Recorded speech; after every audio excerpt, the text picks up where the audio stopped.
Well, good afternoon, everyone. Rod back with you again. Good Saturday afternoon. Uh, Getting close to Christmas, guys. I hope everybody's getting their Christmas shopping done and Christmas baking and whatnot, and getting their treats in order. And hopefully, you're leaving your cookies and milk for Santa Claus, and maybe he'll take all the gun guys some new shotguns and boxes of ammunition. Maybe if Santa can find it in the goodness of his heart, or some reloading supplies or whatnot. So. That being said, in the one of my last videos, I mentioned that in Canada here we had a postal strike, and that I was waiting for some parcels to come in the mail, some 16 gauge reloading supplies from out in the west, to make some loads for my older guns. Also, for the 16 gauge I acquired from intersurplus in my last video, I mentioned the MAT. Had that gun out, did some shooting with it. Hopefully, going to post some videos on it. The gun worked great, so we'll see what that's all about in that video. But this video is pertaining to what I discussed also about waiting for my English side-by-side that was caught up in the mail strike. Very happy that it arrived and it was in one piece and not damaged, but the postal strike did, and it still is proving to have problems for like couriers and other businesses that are really trying to scramble to try and get people's Christmas stuff out. Up until Thursday here, they weren't accepting any new parcels. They were trying to deal with stuff that was already in the system and clear the backlog, which, I think it was good on them to do that.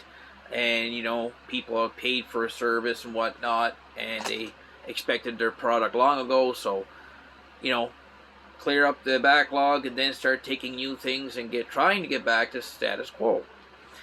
But in the meantime, I did get a email stating the gun was at my post office at the facility here. I went down, picked it up, opened it up, and to my surprise, here lied a English side-by-side 12 gauge box lock made by GE Gold, and it was as advertised with the condition and whatnot, but when I purchased it, I was under the impression this was an upland bird gun, 2.5-inch chambers, improved cylinder, chokes, and just about modified, but not quite modified. A nice order, good condition, nice and tight, as intersurplus folks told me it was.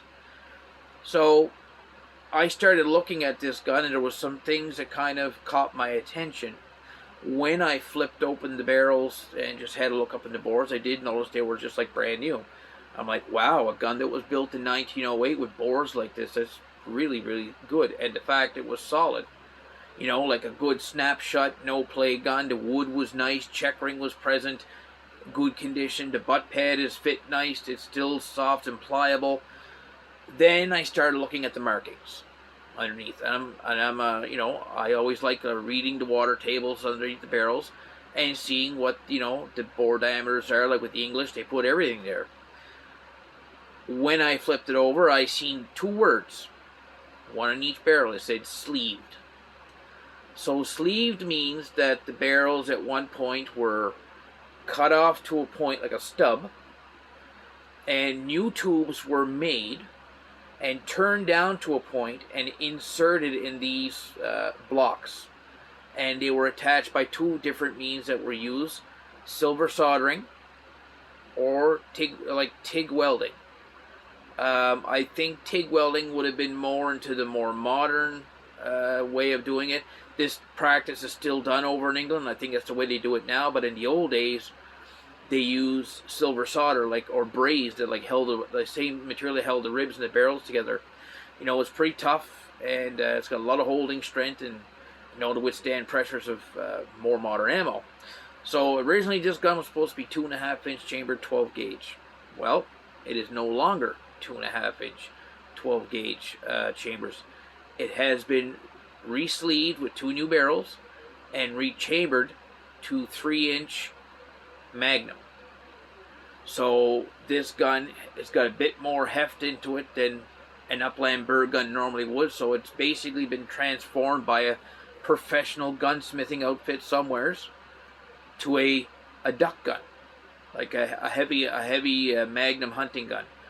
It was also reproofed to 1.5 ounce loads, and it is stamped on the barrel flats for 1.5 ounce, and it's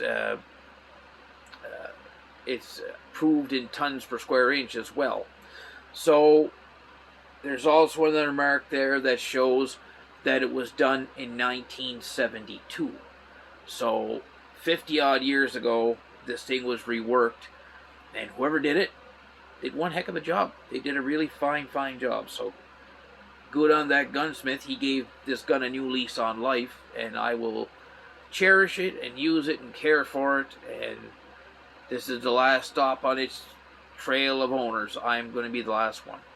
Or maybe when I'm passed on, somebody else in my family will own it, but it won't leave the family. Not as long as these two are open. So without further ado, I will show it to you. This is my GE Gold side-by-side 12 gauge, 3-inch 12 gauge. You'll see here where I mentioned like an older butt pad. You just call it Silver's pad. If you look them up online, you can see there where the 2 screw holes. You pop the plugs out, and the screws are behind, and the butt pad is fit beautifully. It's aged very well. I believe it might have been done maybe when the gun was reworked, or maybe even earlier. Who knows? The checkering is still in good shape. You can see there. It does have a reinforcing bolt. There's no cracks in the wood. This bolt was put in here after the gun was rechambered to 3-inch Magnum for the excess recoil to handle it, because this thing is really thin in the wrist if you look. And the stock is cast off. You can see how the stock has a swoop in one way for it, for a like a shooter for myself, like right-handed. It brings the barrels in line with your, you know what I mean, with your eye. You're getting down on it, so it centers the bead for your right eye. So a right eye dominant shooter. Length of pull is about 14 inches, so it's fairly, it's not long, but it's not short either. Double triggers, extractor model, non-ejector. The level of engraving is not very high. It's got some borderline. I'll turn the screen around in a few minutes. It does have the greener crossbolt, so it's a very strong gun. It's got double locking underlugs plus the greener doll's head. So this gun weighs in at about 7 3/4 to 8 pounds, so it's not light. It's got beautiful bluing on it, and you can see there it's got like that splinter forend. It does have a bone inlay right here. I'll show it again when I flip the gun around, or flip the camera around, I should say. But little history on this gun. GE Gold was an associate of Manton and Company of Calcutta, India.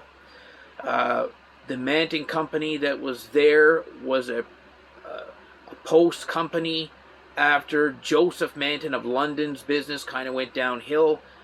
Manton was like one of the high-end gun makers of England. Manton was pretty much known for muzzle-loading shotguns and whatnot, and rifles, percussion, black powder.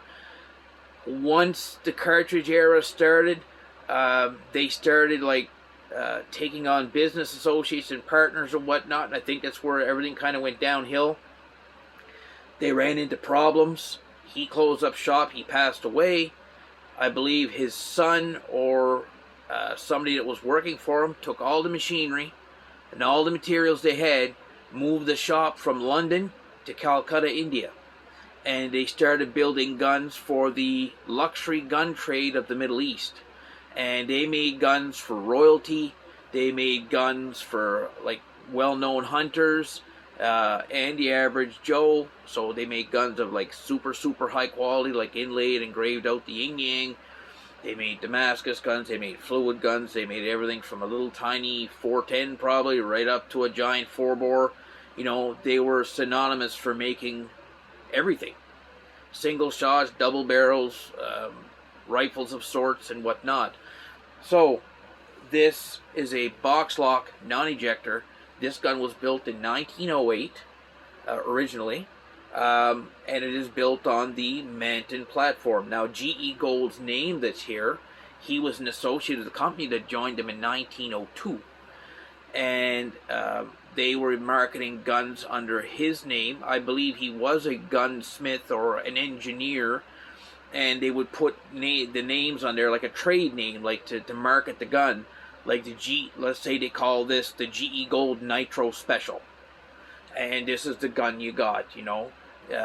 So maybe it was a lower line, a more affordable than a regular Manton gun would have been, but they didn't sacrifice on materials. This is made just as good a material as a Manton marked gun. Like the barrels, this quality of steel in this thing is crazy. There's no pitting. There's no rust. There's no pitting on this thing anywhere. It's got that nice coin finish on the receiver. Look how nice and shiny that is after all them years. Even the floor plate still got its bluing on it. And the wood's got some beautiful oil finish still retained into it. And I never touched a darn thing on it. Just wiped it off, and this is what I got. So there's the other side of the bolt there, the recoil bolt. Just a flat screw that goes into that washer there. And people may think that was put there to keep the stock from, or it was broken or repaired, and it's not. It's a reinforcing cross bolt, so when the gun recoils with the heavier ammo, 3-inch Magnum, 1.5 ounce load, and a double, that's going to boot you, and it's going to thump you. So that wrist has to be strong to not crack behind here in the tang or crack on the sides here and whatnot. So let's break this down. And what I'll do is I'll show you the proof markings underneath and how I came to find out that I got a little more than I purchased, and kind of happy about it. Kind of a nice Christmas surprise. Maybe it was worth the wait. So we'll flip you around here. So here we go. Oh, I'm going to flip you this way. There. So here's the proof marks, and there's a bunch of them. So originally, this gun was chambered for 2.5 inch, as it was marked right there. And it was Birmingham proofed, nitro proofed.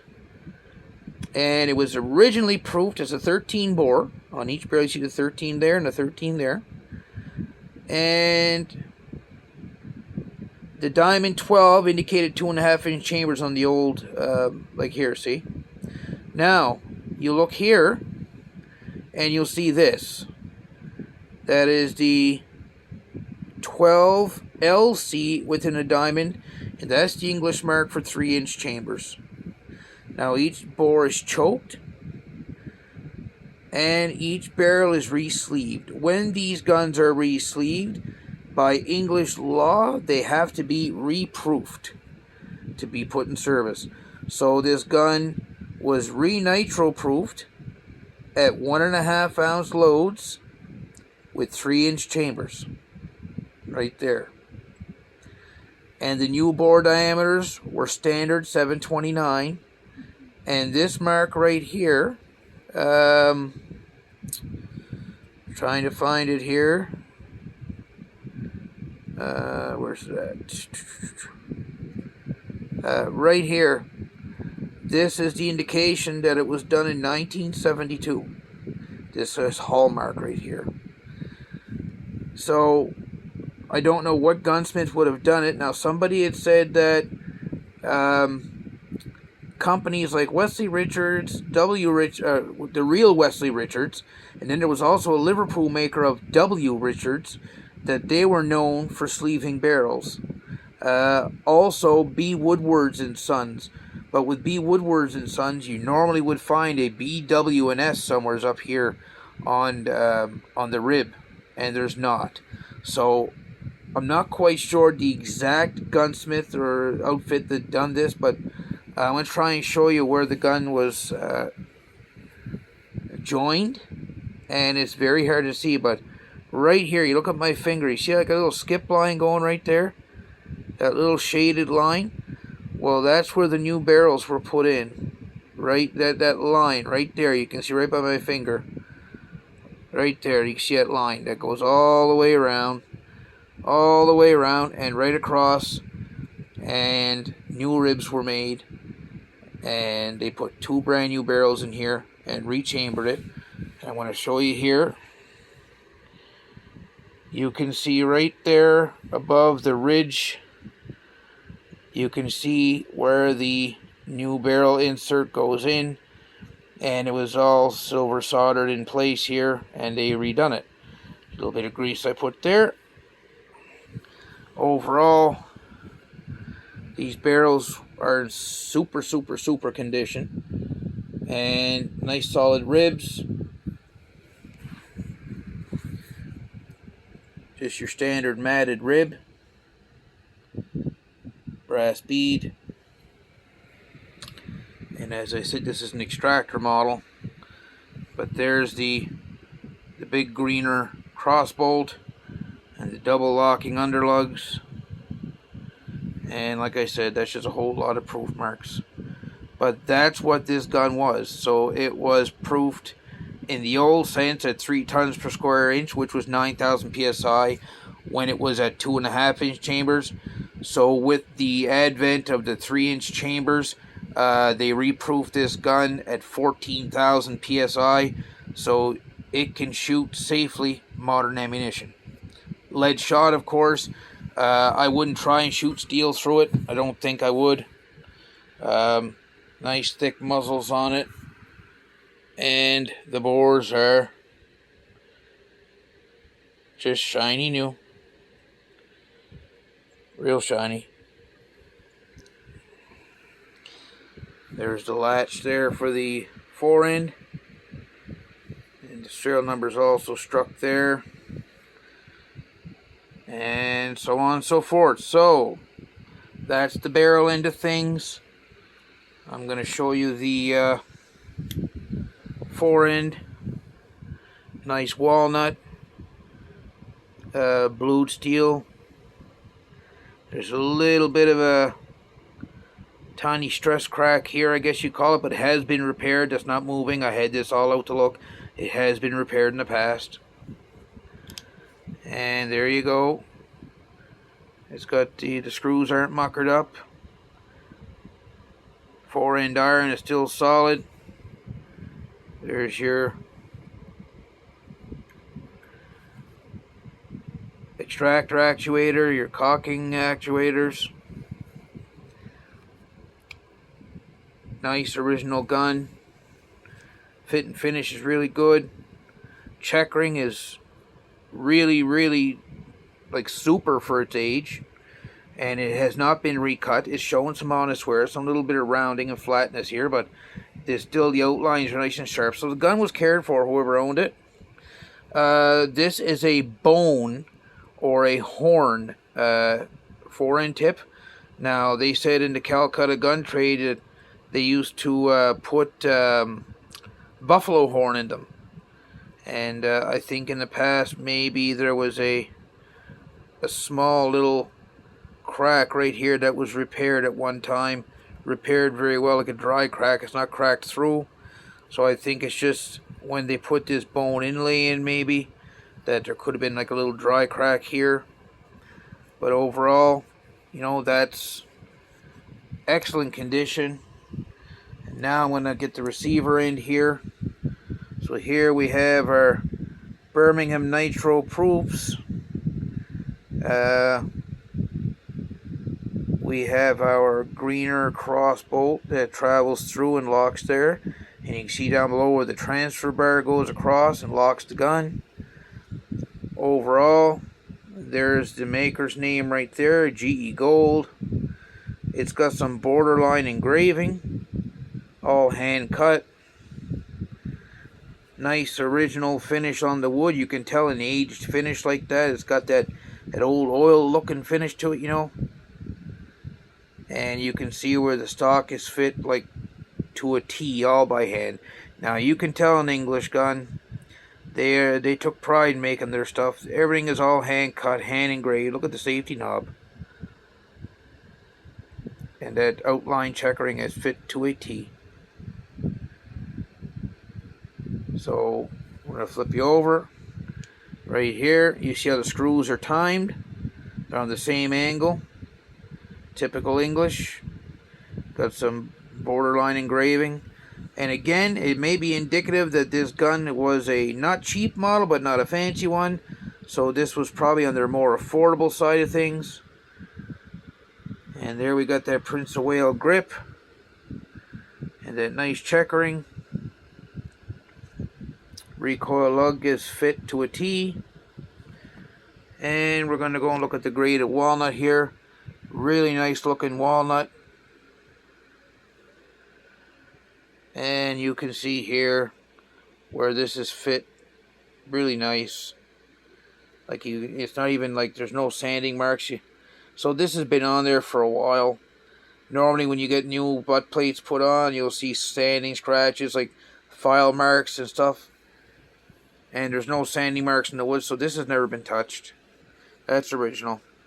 And I believe this to be, you know, nice English walnut. It's got the doubloon there, or a sketching as some people would call them. But all in all, a very honest, nice, old English 12 gauge. A little bit of borderline engraving on the trigger guard. Now a lot of English guns, people say, oh well, why is it blued here and nickel there? Well, you know what? I've seen a lot of them like this, and they call this fire bluing. It was something, like, they didn't have the hot caustic, hot dip bluings back then. They used boiling oils and boiled metal parts and made them turn blue and purplish colors, and they would polish them to a luster, and this is what they ended up with for the most part. And it was pretty durable. Like, you could tell this is pretty much original. You can see some natural wear around here where like your fingers would rub, and here where you would carry, and it still fit nice. No cracking. The web is solid on this gun. I had the stock off. There's no cracking at all. So, all in all, really, really solid old English shotgun. So what I'm going to do is I'm going to just flip the camera around for a second. And I'm going to put the gun back together for a minute. And then I'll talk some more about it. So, as I had it out and I fired it, I tried some of these loads here. I'll show you them momentarily here. I bought these the other day. I thought they were kind of neat. These are double odd buck. These are 2.5 inch cellular bellow. Practical buckshot. 9 pellet 00, 2.5 inch, and they come out at 1,280 feet per second. Now in the US they call it 00 buck, and in English it's called SG. So it's 33 caliber balls, 9 balls in a 2.5 inch hull, and this is what you get. Clear hulls. You can see all the balls in it. And they are fiber wad loads. You see the cork wad and the card wads and the gunpowder. And I fired a couple of them. There's the roll crimp. And it shot them really well. I didn't get a chance to do a video with it yet because it had started to kind of snow. We had that storm. So I just got the gun and I wanted to try it. I also tried a few 3-inch Remington. These were Magnum loads I had loaded at one point with lead shot. These were 1.5 ounce loads, or 1.5 ounces, something like that. And the gun fired them like a champ. You know, the no brass was swelling. The shell opened up just fine. Nice primer strike. I had no issues. And I even tried some, I had some vintage ammo here. Some old Eli or Ely field specials. These were 1.25 ounce, 2 3/4 inch. And it struck them real nice and had no issues. I did not shoot any slugs through it. Nor did I try steel shot, even though the chokes are open.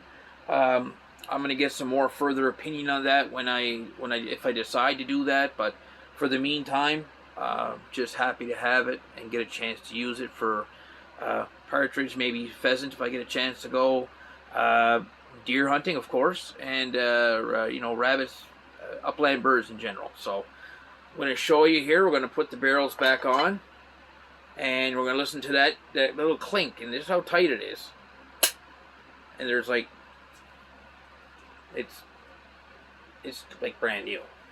So we're going to put the fore end back on, and back on. No movement at all. Not like that old Churchill shotgun I had, old Rattlebags. But here we go. Again, the English GE Gold that was manufactured by the Manton outfit of Calcutta, India, with the name GE Gold onto it. And again, I did find reference on doublegunshop.com where when I googled this guy's name, I only found one reference, and that he was an associate with the Calcutta outfit of Manton and Company, and that he was a gun producer / business associate with them, and that some of his guns are in existence or whatnot. You gotta realize too, this thing's 1908, it's not young. And even the rework that was done to it, you're talking 50 plus years. So it's an old rework, but it was done very well. And when you close her, that little chime, typical English fashion of affairs here. So if anybody's got any questions on it, or wants to see certain other aspects of it, other technical things, I'd be happy to show you. But overall, very happy with what I got.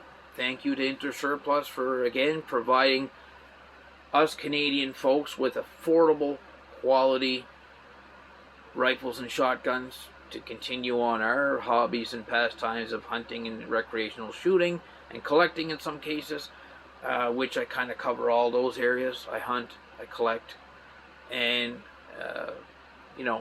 this is what you get when you do some looking and you spend time on their site and look through it. But in this case, I kind of got more than I bargained for, on a good sense that I got more gun than I had assumed I was getting. So a nice English side-by-side, as my buddy called it, an oddity. And maybe those folks up there like seen the proof marks, but they didn't recognize the reproof and advertised as such. So as far as what putting values on it, I know I'm not going to disclose anything what I paid. Intersurplus is very affordable.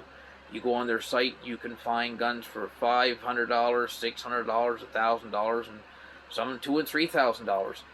Sometimes you find those guns that are on the lower price of things, or the more affordable ones, and well, in some cases you get something like this that's a little bit more than you bargained for, in a good way.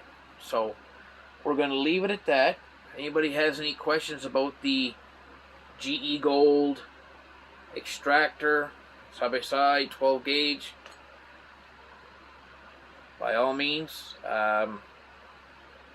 hit me up in the comments, ask some questions, and there you go, those big heavy breeches. You can see right there, she means business. So, that's the end of it. Like and subscribe as always, and I'm going to try and get out and do some more shooting things with it before we get too much snow on the ground. I won't be able to get anywhere and do much. So, yeah, ciao for now, and if I don't hear from you before Christmas, Merry Christmas to you and a prosperous New Year. Bye, everybody.